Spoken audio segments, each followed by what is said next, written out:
The U.S. State Department says more than 25,000 Americans have reached out to it for information in leaving Israel, the West Bank and Iran as the conflict escalates.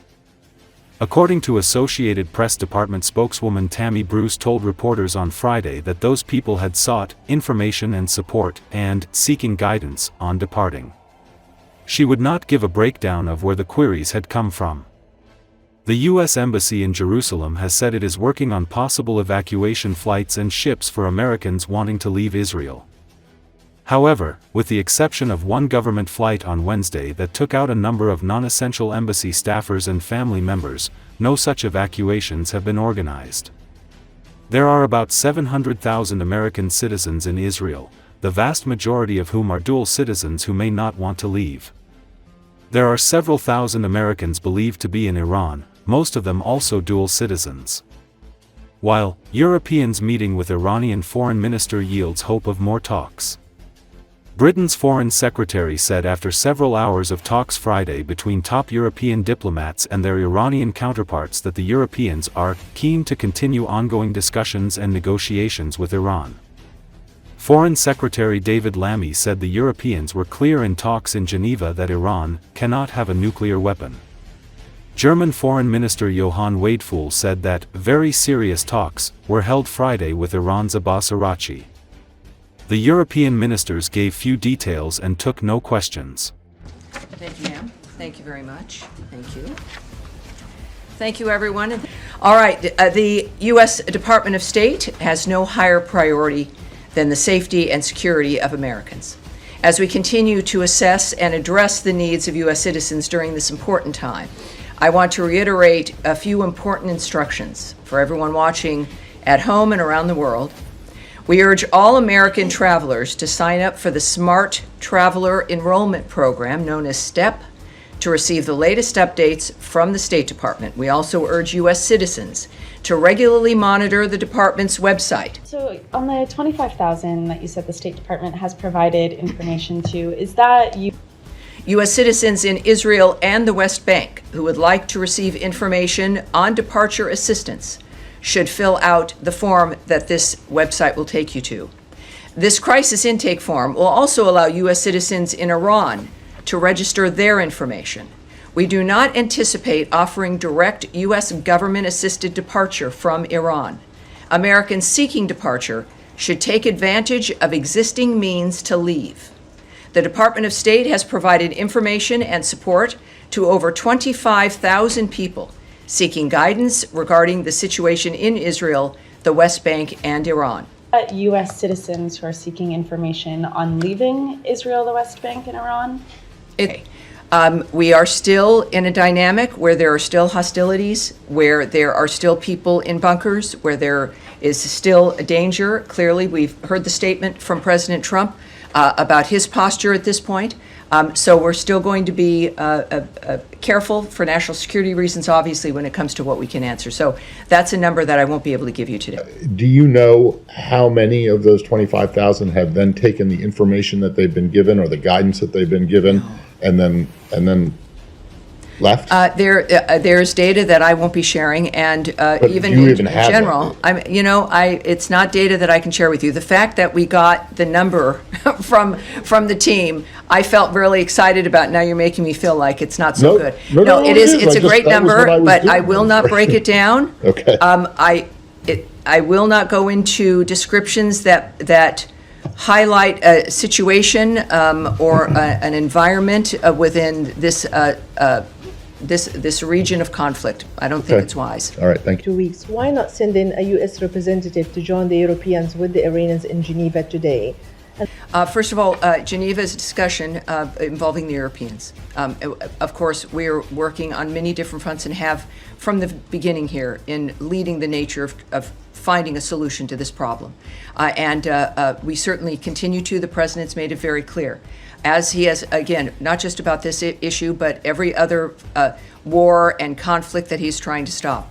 And also with his statement that he would allow to make a decision within the 2 weeks because of the potential. So those efforts continue on.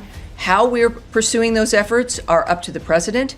He's making those decisions and anticipates that it might be worth waiting those 2 weeks. Does the Trump administration believe that they were productive in paving the way for diplomacy? Well, I don't want to characterize what the Secretary of State may think of what has happened. I know that the government as a whole, that we're hopeful for every new opportunity, every new effort to have this come to a conclusion that is diplomatic. That is something clearly we've seen in the president's posture. So while I won't be able to characterize it about what their opinions are at this point, I think at some point we may find that out. But I do know that we do hope that every effort is successful. Planning to get on the phone with any of those foreign counterparts that were in the meeting later today? Well, I know that, of course, he's headed to The Hague next week. And so I know conversations, no doubt, will happen there about a whole number of issues. Tuesday and Thursday is security here? The Russian economy appears to be on the verge of a transition to recession. Russian Economy Minister Maxim Reshetnikov said, adding that the next step will be decisive. The comments underscore Russia's mounting economic challenges as it continues its all-out war against Ukraine. According to the figures, we have a cooling stage in the economy, but all of our numbers are like a rear-view mirror, Reshetnikov said at the St. Petersburg International Economic Forum when asked about Russia's economic situation. According to current business perceptions, we are already, it seems, on the verge of a transition to a recession, the minister added. Reshetnikov clarified that recession is not inevitable and that everything depends on our decisions. Russia has faced soaring inflation during its invasion of Ukraine, driven by record wartime spending. This forced the central bank to set one of the highest key interest rates in decades, hurting private investments in non-defense related sectors. Facing government pressure, the central bank slashed the interest rate from 21 to 20% earlier this month. Reshetnikov himself urged the central bank to cut rates in order to boost growth, aiming to achieve a 3% growth target set by Russian President Vladimir Putin.